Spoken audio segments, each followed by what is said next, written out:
The clock on the wall showed 9:47 p.m. when Robert pushed his cleaning cart past the reception desk of Sterling Industries. The building was quiet now, almost peaceful.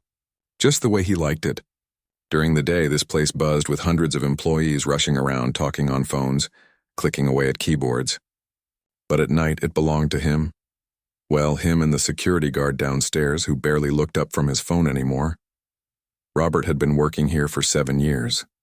7 years of mopping floors, emptying trash bins, and wiping down conference tables. 7 years of being invisible. People would walk right past him during those final evening hours, not even making eye contact. To them, he was just part of the furniture, just another janitor doing his job, and that was fine with Robert. He preferred it that way. At 52 years old, his back hurt more than it used to, and his right hand still gave him trouble when the weather changed. But the work was steady. The pay covered his small apartment across town, and nobody asked him questions about his past. That was worth more than people realized. He started on the 3rd floor like always, working his way through the cubicles with practiced efficiency. Empty the bins, wipe the desks, vacuum the carpets. The routine was automatic now. His mind could wander while his hands did the work. Sometimes he thought about dinner. Sometimes he thought about the book he was reading. But mostly he thought about music.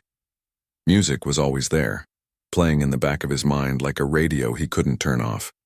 Even now, as he pushed the vacuum cleaner between desks, he could hear Beethoven's Moonlight Sonata. The notes danced through his thoughts, each one crystal clear, each phrase exactly as it should be played. That was the thing about being a pianist. Even when you weren't playing, the music never really stopped. By 10:15, Robert had finished the lower floors and made his way up to the executive level. This was the fancy part of the building where the carpets were thicker and the furniture looked like it cost more than his car. The CEO's office was up here, along with a huge conference room that overlooked the city. Robert saved this floor for last every night. Not because it was harder to clean. Actually, it was easier. The executives were neat and there weren't many of them. No, he saved it for last because of what came after. He worked quickly through the offices, his heart beating a little faster than usual. It always did at this point in the night. Anticipation mixed with nervousness even after all these months. The conference room door was heavy, made of dark wood with brass handles. Robert had polished those handles 1,000 times. He pushed the door open and flicked on the lights. There it was. The grand piano sat in the corner of the room like a sleeping giant. A Steinway from 1965, black and glossy, perfectly maintained even though nobody ever played it. Some decorator had put it there decades ago, deciding it made the room look sophisticated. Now it was just an expensive decoration that got dusted once a week. Robert's hands were already tingling as he walked toward it. He shouldn't do this. He knew that. The piano wasn't his to play. If anyone found out, he could lose his job. But every night the pull was too strong. Just 30 minutes. Just a little time to remember who he used to be. He sat down on the bench and lifted the fallboard, revealing the ivory keys underneath. Even after all these years, the sight of them made his chest tight. He flexed his right hand, feeling the old ache in his fingers. 3 of them had been crushed in the accident. The doctors said it was a miracle they worked at all, but they would never work the way they used to. Robert placed his hands on the keys, closed his eyes and began to play. The opening notes of Chopin's Nocturne in E-flat major filled the room, soft and gentle at first like a whisper. The conference room had excellent acoustics, and the sound wrapped around him like a blanket. Every note was exactly where it should be, exactly when it should be there. This was home. This was the only place he still felt like himself. Robert had learned piano when he was 6 years old. His mother had saved for months to buy an old upright piano from a neighbor, and she'd insisted he take lessons. By the time he was 12, his teacher said he was the most talented student she'd ever had. By 18, he was accepted into the prestigious Berkshire Conservatory. Those had been good years. Hard years full of practice and pressure, but good. He'd performed with orchestras. He'd played in concert halls where people paid hundreds of dollars for tickets. Reviews and newspapers called him brilliant, exceptional, a rising star. And then, one rainy Tuesday afternoon when he was 37, a delivery truck ran a red light. Robert's hands moved across the keys, playing the complicated runs and arpeggios that had once been effortless. They were harder now. His right hand couldn't quite keep up with his left. The third and fourth fingers didn't have the same strength they used to. But he'd learned to adapt, to adjust his technique, to make it work. The music poured out of him, 15 years of silence breaking through. After the accident, he'd tried to keep performing, tried physical therapy, tried special exercises, tried everything. But professional piano isn't forgiving. When you can't play perfectly, you can't play professionally. Simple as that. He'd taught for a while, giving lessons to kids in their homes, but watching their small hands do things his could no longer do had been torture. Eventually, he'd stopped. Stopped teaching, stopped performing, stopped talking about music altogether. He'd taken whatever jobs he could find. Grocery store clerk, warehouse worker, finally this janitor position. None of them required explanations. None of them required him to talk about what he'd lost, but he couldn't stop playing entirely. That would be like asking him to stop breathing. So every night in this empty conference room, he gave himself 30 minutes. 30 minutes to be who he used to be. 30 minutes to let the music out before it consumed him from the inside. Robert moved into a Debussy piece now, his favorite. Clair de Lune, The Moonlight. He played it slower than it was meant to be played, more melancholy. The notes seemed to float in the air, hanging there before fading away. He was so lost in the music that he didn't hear the door open behind him. He didn't notice the figure standing in the doorway, holding a white cane, her head tilted slightly to the side as she listened. He had no idea that someone had been listening to him play for the past 3 weeks, and he definitely didn't know that this person was about to change his life completely. Robert finished the piece and sat in the silence that followed, his hands still resting on the keys. In a few moments, he would close the piano, turn off the lights, and go back to being invisible, back to being just a janitor that nobody noticed. But tonight was the last night that would be true. Behind him, the girl with the white cane took a small breath, gathering her courage. And then, very softly, she spoke, "Please don't stop. That was the most beautiful thing I've ever heard." Robert's hands jerked away from the piano keys like he'd been shocked. His heart slammed against his ribs as he spun around on the bench, nearly knocking over his water bottle in the process. A teenage girl stood in the doorway. She couldn't have been more than 16 or 17, wearing jeans and a sweater, her dark hair pulled back in a ponytail. But what caught his attention immediately was the white cane in her hand, and the way her eyes, though pointed in his direction, didn't quite focus on him. She was blind. "I'm so sorry," Robert stammered. Standing up so quickly he bumped his knee against the piano bench. "I shouldn't be in here. I was just cleaning and I'll go right now. Please don't tell anyone." The words tumbled out in a panic. This was it. 7 years of steady work, gone. He'd be fired by morning. Maybe they'd even press charges for using company property without permission. "Wait, please," the girl said, holding up one hand. Her voice was gentle, almost pleading. "Don't go. I'm not going to tell anyone. I promise." Robert stood frozen, unsure what to do. His cleaning cart was still out in the hallway. The piano was open behind him, evidence of what he'd been doing. There was no way to explain this that didn't sound bad. "I'm not supposed to be playing the piano," he said quietly. "I'm the janitor. I clean the building. That's all I'm supposed to do." "I know," the girl said. She took a careful step forward, her cane sweeping gently across the floor. "I've seen you before. Well, not seen exactly, but I've heard you cleaning. You work on this floor every night around this time." Robert's mind raced. How long had she been there? How much had she heard? As if reading his thoughts, she smiled. "I've been listening to you play for almost a month now. Every night around 10:15, I hear the most incredible piano music coming from this room. At first I thought someone was playing a recording, but then I realized it was live. It was you, a month." She'd been listening for a month and he'd had no idea. "I didn't mean to spy," she continued, moving a bit closer. "I just couldn't help myself. The music was so beautiful. I've never heard anyone play like that outside of concert halls." Robert didn't know what to say. Part of him wanted to run, to grab his cart and disappear before this got any more complicated. But another part of him, a part he'd buried deep for years, felt something he hadn't felt in a long time. Someone appreciated his music. "Who are you?" he finally asked. "My name is Claire," she said. "My mom works here. She's the CEO, actually. Victoria Sterling." Robert's stomach dropped. The CEO's daughter? This was even worse than he thought. "Oh no," he muttered. running his hand through his hair. This is bad. This is really bad. It's not bad, Claire said quickly. My mom doesn't know I come up here. She thinks I wait in her office during late meetings, but I get bored, so I walk around. That's how I found you. She moved closer to the piano, her cane gently tapping until she found the edge of the bench. She sat down carefully, setting her cane beside her. Please, she said, tell me about the music. Where did you learn to play like that? Robert looked at her sitting there on the piano bench, her face turned toward him expectantly. He should leave. He should grab his cart and finish his shift and never touch this piano again. But he didn't. Instead, he sat down in one of the conference room chairs. I went to music school, he said slowly. A long time ago, I was a pianist. A professional one. A professional pianist working as a janitor? Claire's eyebrows raised. What happened? Robert held up his right hand, flexing the fingers that still didn't quite work right. Car accident. 15 years ago.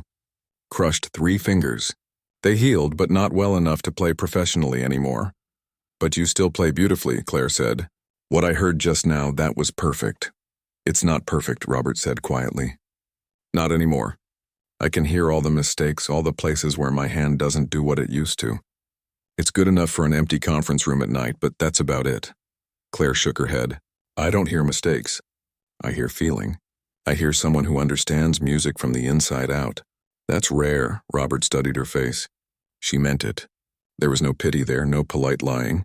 She genuinely believed what she was saying. You know a lot about music, he said. I love music, Claire replied, her face lighting up. When you can't see, sound becomes everything. I can tell the difference between a good pianist and a great one. And you're great. They sat in silence for a moment. Robert could hear the building's heating system humming, the distant sound of traffic from the street below. Can I ask you something? Claire said, sure. Why do you play at night when no one's here? Why hide it? Robert leaned back in his chair. It was a good question, one he'd asked himself many times. Because this is all I have left of that life, he said. These 30 minutes every night. If people knew, if they found out, it would become something different. They'd ask questions. They'd want explanations. They'd look at me with pity. I couldn't handle that. I don't pity you, Claire said firmly. I think you're incredibly talented, and I think it's sad that you have to hide it. Well, the secret's out now, Robert said with a weak smile. I told you I won't tell anyone, Claire said. But can I ask for something in return? Robert tensed. What? Can I come listen again? Tomorrow night? Of all the things he'd expected her to ask, that wasn't it. You want to listen to me play? Yes, Claire said simply. I've been standing outside in the hallway for weeks. It would be nice to actually be in the room. To hear it properly, Robert thought about it. This was crazy. The CEO's daughter, sneaking around to listen to a janitor play piano. If anyone found out, it would be a disaster. But looking at Claire's hopeful face, he couldn't bring himself to say no. Okay, he heard himself say. Tomorrow night? Same time. Claire's smile could have lit up the entire building. Thank you, she said. You have no idea what this means to me. She stood up, grabbed her cane, and made her way toward the door with practiced ease. But before she left, she turned back. That last piece you played. Debussy, right?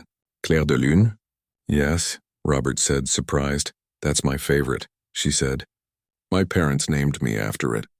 Claire means moonlight in French. And then she was gone, leaving Robert alone in the conference room with the piano and his thoughts. He sat there for a long time after she left, staring at the piano keys. For 7 years he'd kept this secret. For 7 years he'd been invisible, playing for no one but himself. Now someone knew, someone who didn't pity him, someone who just wanted to listen.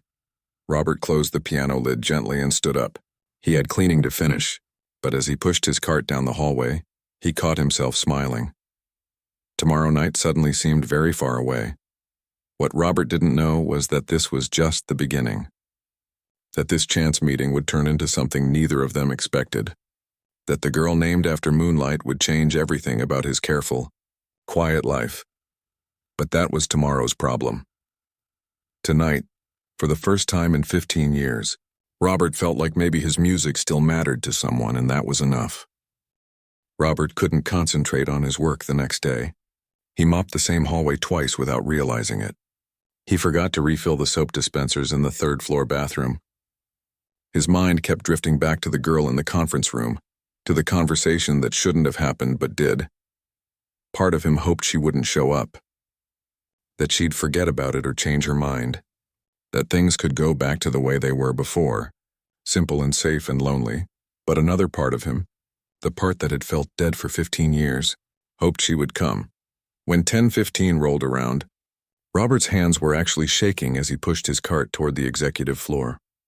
He told himself it was just nerves, that this was probably a bad idea, that he should just do his cleaning and leave. But he went to the conference room anyway. The door was already open. Claire sat in one of the chairs near the piano, her white cane propped beside her. She turned her head when she heard his cart. "You came," she said, and he could hear the relief in her voice.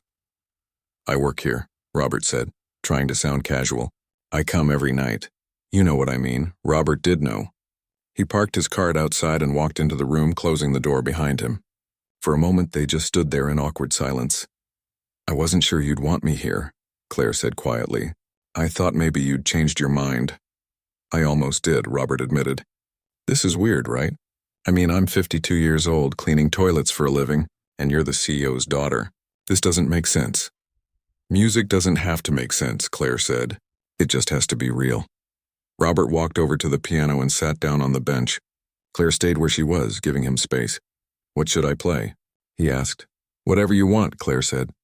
"Just play what you feel." Robert placed his hands on the keys and started with something gentle. A Schubert impromptu.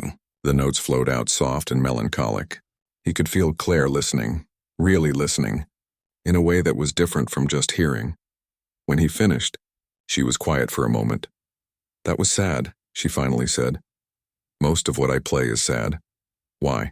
Robert thought about the question. No one had ever asked him that before.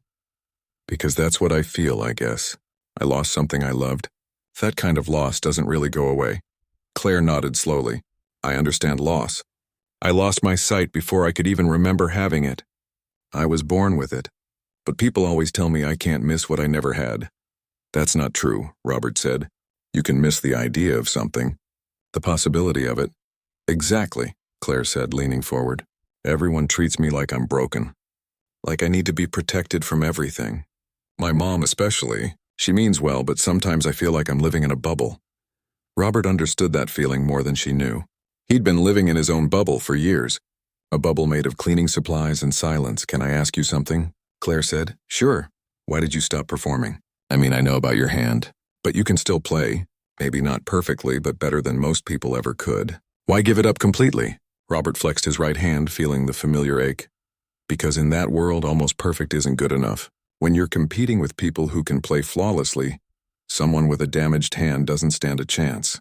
I tried for a while, auditioned for teaching positions at universities, but they always went with someone younger, someone without limitations. That's their loss," Claire said firmly. "Maybe. But it's reality." They sat in silence for a moment. Then Claire stood up and carefully made her way over to the piano using her cane. She felt for the edge of the bench. "Can I sit next to you?" Robert slid over, making room. Claire sat down and reached out tentatively, her fingers finding the keys. "I've always wanted to learn piano," she said. "But my mom thought it would be too difficult. Too frustrating. Do you want to try?" Claire's face lit up. "Really, you'd teach me? I can show you a few things. Nothing fancy." Robert took her right hand and guided it to middle C. Her fingers were small and delicate. "This is C," he said. "The whole keyboard is just patterns that repeat. Once you learn one octave, you know them all." He showed her the C major scale, placing each of her fingers on the right keys. She played it slowly, carefully, her face completely focused. "Now you try without my help." Claire played the scale again, fumbling only once. On the third try, she got it perfectly. "That's really good," Robert said, genuinely impressed. "It's just a scale. Everyone starts with scales. That's how you build muscle memory." They spent the next 20 minutes working on basic exercises. Claire was a quick learner, her sense of hearing making up for what she couldn't see. She could tell immediately when she hit a wrong note, could hear the difference in tone and pitch. "You have a natural ear," Robert told her. "That's something you can't teach." "My mom says I notice too much," Claire said. that I focus on sounds that other people ignore. That's not a bad thing, especially for music. Claire played the scale again, this time with more confidence. Robert watched her fingers move across the keys and felt something unfamiliar stirring in his chest. Purpose. For the first time in 15 years, his knowledge meant something. He wasn't just a failed pianist anymore. He was someone who could teach, who could share what he knew with someone who actually wanted to learn. "What time does your mom usually finish her meetings?" Robert asked, glancing at his watch. "Not until midnight, usually. She works late most nights." "And she doesn't know you're up here?" Claire shook her head. "She thinks I sit in her office and read on my tablet. She doesn't know I explore the building." "This could get both of us in trouble," Robert said. "I know. But isn't it worth it?" Robert looked at her sitting there at the piano, her fingers still resting on the keys, a small smile on her face. When was the last time he'd seen someone so genuinely happy about music? "Yeah," he said quietly. "I think maybe it is." They worked for another 15 minutes before Robert reluctantly said they should stop. Claire stood up, grabbing her cane, but she seemed reluctant to leave. "Same time tomorrow?" she asked hopefully. "I work every weeknight. Then I'll be here every weeknight." After she left, Robert sat alone at the piano for a while. He should feel worried. This was risky, possibly stupid. If Victoria Sterling found out that her blind daughter was spending time alone with the janitor, there would be consequences. But he didn't feel worried. He felt alive. For years he'd convinced himself that his music didn't matter anymore, that it was just something he did for himself, a private thing that no one else cared about. But Claire cared. She didn't see a janitor with a broken hand. She heard a musician with something worth sharing. Robert played one more piece before he left that night. Not something sad this time, something hopeful. A Mozart sonata that he used to play when he was young, and the world was full of possibilities. The notes bounced off the walls of the conference room, bright and clear and full of life. Outside in the hallway, pushing her way toward the elevator, Claire stopped and listened. She smiled. Things were changing, for both of them, and neither of them realized just how much those changes would cost. 3 weeks passed like a dream. Every night Claire would slip away from her mother's office and meet Robert in the conference room. Every night they would sit at the piano together, and he would teach her something new while she listened to him play. Robert found himself looking forward to 10:15 in a way he hadn't looked forward to anything in years. He'd arrive early, making sure the conference room was perfect, that the piano was clean, that everything was ready. Claire was learning fast. She could play simple melodies now, both hands working together. Her fur-elise was getting smoother every day. But more than that, she understood music in a way that most beginners didn't. She felt it. "You're thinking too much," Robert would tell her when she stumbled over a difficult passage. "Stop trying to find the keys. Just listen. Let your hands remember." And she would close her eyes even though they couldn't see anyway and play, and it would be better. They talked too, not just about music, but about life. About Robert's past, about Claire's frustrations with being treated like she was fragile. About dreams and disappointments and the strange ways life worked out. "Do you miss it?" Claire asked him one night. "Performing, I mean. The concert halls and the applause." Robert thought about it while his fingers moved through a Chopin prelude. "Sometimes," he admitted, "but not as much as I thought I would. What I really miss is the feeling that my music mattered, that it meant something to people." "It means something to me," Claire said quietly, and it did. Robert could see it in the way she listened, in the way she practiced the pieces he taught her even when her fingers got tired. She wasn't just learning piano. She was finding herself through it, but good things don't stay hidden forever. It happened on a Thursday night. Robert and Claire were at the piano working on a duet. Simple piece, just 4 hands playing together, but it required timing and trust. Claire was laughing because she kept coming in too early, and Robert was patiently counting out the rhythm for her. Neither of them heard the elevator doors open down the hall. Neither of them heard the footsteps approaching the conference room. They didn't know anything was wrong until the door suddenly swung open and Victoria Sterling stood there, her phone in her hand, her face a mixture of shock and anger. "Claire?" Her voice cut through the room like ice. "What are you doing?" Claire's hands froze on the piano keys. Robert stood up so fast the bench scraped loudly against the floor. "Mom," Claire said, her voice small. "I can explain," but Victoria wasn't looking at her daughter. She was looking at Robert, and her expression was turning from shock to fury. "Who are you?" she demanded. "I'm Robert, ma'am. I work here. I'm the night janitor." "The janitor?" Victoria's voice was sharp.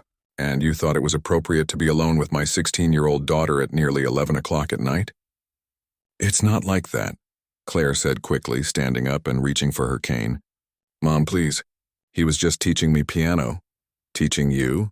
Victoria looked between them like she couldn't believe what she was hearing.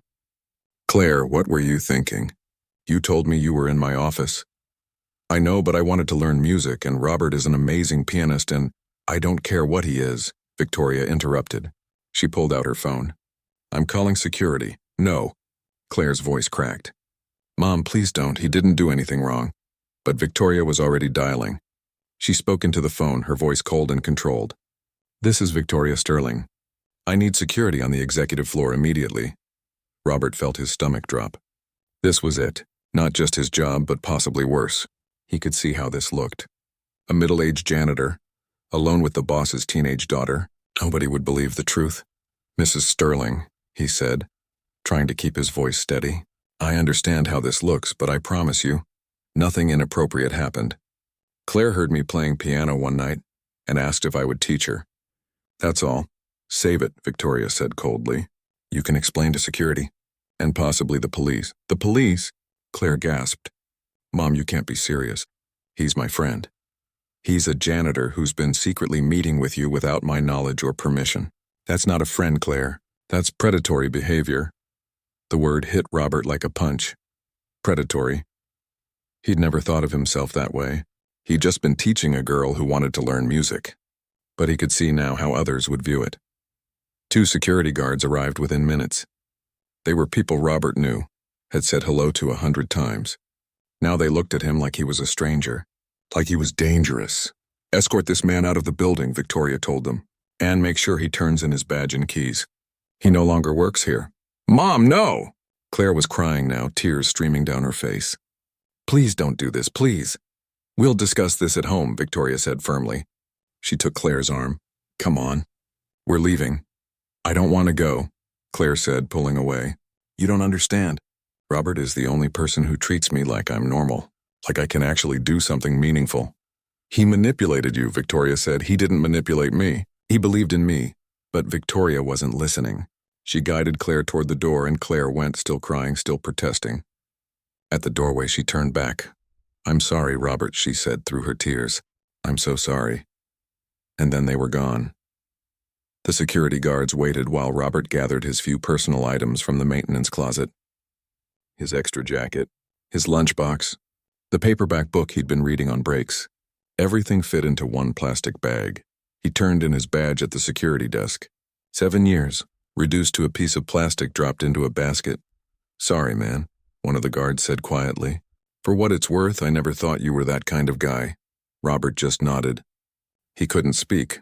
The walk to his car felt like walking through fog. Everything seemed distant and unreal. An hour ago, he'd been happy. He'd been teaching someone who loved music. Now he was unemployed, possibly about to be arrested, and he'd lost the only friendship he'd had in years. He sat in his car in the parking lot for a long time, not starting the engine. Through the windshield, he could see the lights of the building. Somewhere up there, Claire was probably still crying. Victoria was probably calling lawyers, and Robert was alone again. He thought about the piano sitting in that conference room. He'd probably never touch it again. Never play another note in that space that had become sacred to him. The worst part wasn't losing his job. It wasn't even the possibility of legal trouble. The worst part was knowing that something pure and good had been destroyed because of how it looked to others. That his music, which had finally mattered to someone again, was now tainted. Robert finally started his car and drove home to his empty apartment. He didn't sleep that night. He just sat by his window watching the city lights, wondering how something that felt so right could go so wrong so fast. What he didn't know was that in a luxury penthouse across town, Victoria Sterling couldn't sleep either. She sat in her study, replaying a video on her phone. The building's security cameras had captured footage from the hallway outside the conference room, and what she heard through that slightly open door was going to change everything. Again. 5 days passed, 5 days of Robert sitting in his apartment, staring at walls, waiting for police to show up at his door. 5 days of jumping every time his phone rang. 5 days of the silence pressing down on him like a weight. He'd applied for 3 other janitorial jobs. None of them called back.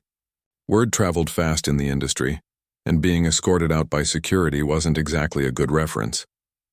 On the 6th day, his phone rang from a number he didn't recognize. His hand shook as he answered it. "Hello? Is this Robert Chen?" A woman's voice, professional, cold. "Yes, this is Victoria Sterling. I need you to come to my office tomorrow at 2 o'clock. Robert's heart sank. This was it. She was pressing charges. "Mrs. Sterling, I'd just be there, please." And she hung up. Robert barely slept that night. He kept imagining worst-case scenarios, lawyers, court, his name in the news. He thought about not showing up, about just disappearing. But running would only make things worse. The next afternoon, he put on his one good shirt and drove to Sterling Industries. The security guard at the front desk looked surprised to see him. "I have a meeting with Mrs. Sterling," Robert said quietly. The guard made a call, listened, then nodded. "Go on up." The elevator ride to the executive floor felt like it took forever. His palms were sweating. His mouth was dry. When the doors opened, Victoria's assistant was waiting. "She's expecting you," the assistant said, leading him to the CEO's office.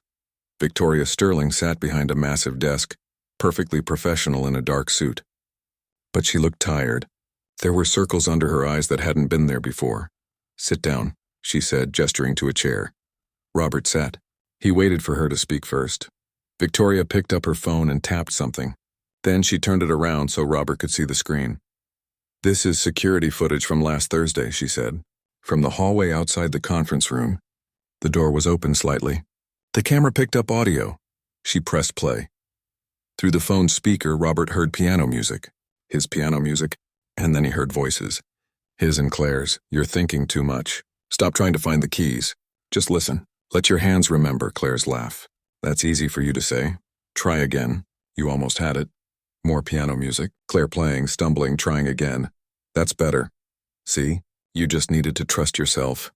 I wish my mom could hear this. She doesn't think I can do anything difficult. You're doing something difficult right now. And you're doing it well."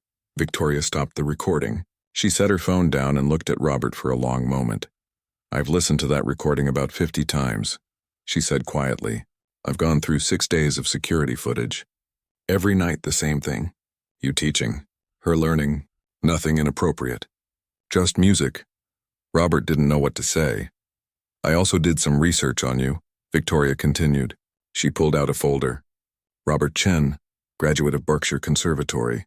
Performed with the Philadelphia Orchestra, the Boston Symphony. Reviews called you exceptional and a virtuoso. Then you disappeared 15 years ago." She looked up at him. "I made some calls. Found out about your accident. About your hand. About how you tried to keep performing but couldn't maintain the level required." Robert's throat was tight. "Why are you telling me this?" Victoria leaned back in her chair. "Because I owe you an apology. A big one. I saw my daughter with a man I didn't know and I assumed the worst. I didn't ask questions. I didn't listen. I just reacted." "You were protecting her," Robert said. "I understand that. But I was wrong," Victoria said firmly. "And my daughter hasn't spoken to me in 6 days because of it. She won't come out of her room except for school. She won't eat dinner with me. She's heartbroken and it's my fault." Robert's chest ached. "Is she okay?" "No," Victoria said bluntly. "She's not. She keeps asking about you, asking if you're in trouble, if you're okay, if you hate her." "I could never hate her," Robert said quickly. "She didn't do anything wrong." Victoria nodded slowly. She opened a drawer and pulled out an envelope. "I'm giving you your job back if you want it, with back pay for the days you missed, and a formal letter of apology that will go in your personnel file." Robert stared at the envelope. Part of him wanted to take it. He needed the money. He needed the work. But another part of him knew that going back to being invisible, to mopping floors while hiding who he really was, would kill something inside him. "There's something else," Victoria said as if reading his mind. She pulled out another folder. "Sterling Industries has been planning a community outreach program. Corporate responsibility, good publicity, that sort of thing. We wanted to fund something meaningful." She slid the folder across the desk to him. I'm proposing a music education program for young people who wouldn't normally have access to quality instruction. Kids from low-income families. Kids with disabilities. Kids who've been told they can't do something because of their circumstances. Robert opened the folder. Inside were budgets, facility plans, program outlines. I need someone to run it, Victoria said. Someone who understands music at a professional level. Someone who knows what it's like to lose something and find a way forward anyway. Someone who can teach. Robert looked up at her, not quite believing what he was hearing. I'm offering you a position as director of the Sterling Music Academy, Victoria said. Full-time. Salary that's considerably more than what you were making as a janitor. Your own office. Your own budget. And the freedom to build the program however you think is best. Why? Robert asked. Why would you do this? Victoria's expression softened slightly. Because my daughter came alive when she was learning music from you. For the first time in years, she wasn't thinking about her limitations. She was thinking about what she could do. That's worth more than I can possibly express. She stood up and walked to the window overlooking the city. Also, I listened to you play on those recordings. Really listened. And I realize my company is about to invest in a music program. It would be foolish not to have the best person possible running it. Robert sat there, the folder in his hands, trying to process everything. There's one condition, Victoria said, turning back to him. Claire wants to be involved. She wants to help teach, to work with the students, and I'm not going to tell her no. Not anymore. I'd be honored to work with her, Robert said, and he meant it. Victoria walked back to her desk and extended her hand. So do we have a deal? Robert stood up and shook her hand. Yes, we have a deal. Good, you start Monday. I'll have HR send over all the paperwork. She paused. There's one more thing. Claire's been waiting in the conference room for the past hour. I told her you might be coming by. Robert's eyes widened. She's here? Go, Victoria said with a small smile. I have a feeling she has a lot to say to you. Robert practically ran to the conference room. The door was closed, but he could hear piano music from inside. Simple notes, careful and deliberate. The piece he'd been teaching Claire. He opened the door quietly. Claire sat at the piano playing for Elise. When she heard the door, her hand stopped. Mom? She said hopefully. It's me, Robert said. It's Robert, Claire's face transformed. She stood up so fast she almost knocked over the bench, grabbed her cane, and rushed toward his voice. She found him and threw her arms around him in a hug. I'm so sorry, she said, her voice muffled against his shoulder. I'm sorry I got you in trouble. I'm sorry you lost your job. I'm sorry for everything. Hey, Robert said gently, none of this was your fault. And I didn't lose anything. Actually, I think I gained something. He told her about the music academy, about the job, about working together. When he finished, Claire was crying, but they were happy tears this time. So we get to keep doing this? She asked. Keep making music. We get to do more than that, Robert said. We get to help other people make music too. 6 months later, the Sterling Music Academy opened its doors. The building was bright and welcoming, with practice rooms and teaching studios and one centerpiece that everyone noticed immediately. The antique Steinway grand piano from the conference room, refinished and perfect, sat in the main hall where anyone could play it. Robert worked there 5 days a week, teaching kids who'd been told they couldn't, who'd been counted out, who just needed someone to believe in them. And 3 afternoons a week, Claire helped him teach. She was amazing with the younger students, patient and encouraging, understanding their struggles in ways that others couldn't. On Friday evenings, after the students left, Robert and Claire would sit at that piano together. Sometimes teaching, sometimes just playing, sometimes just talking. The music filled the space, but it wasn't lonely anymore. It was alive and shared and meaningful.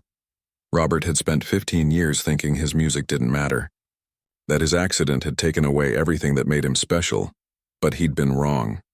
Sometimes the things we lose lead us to the things we were meant to find. Sometimes our broken places become the very things that let us help others heal.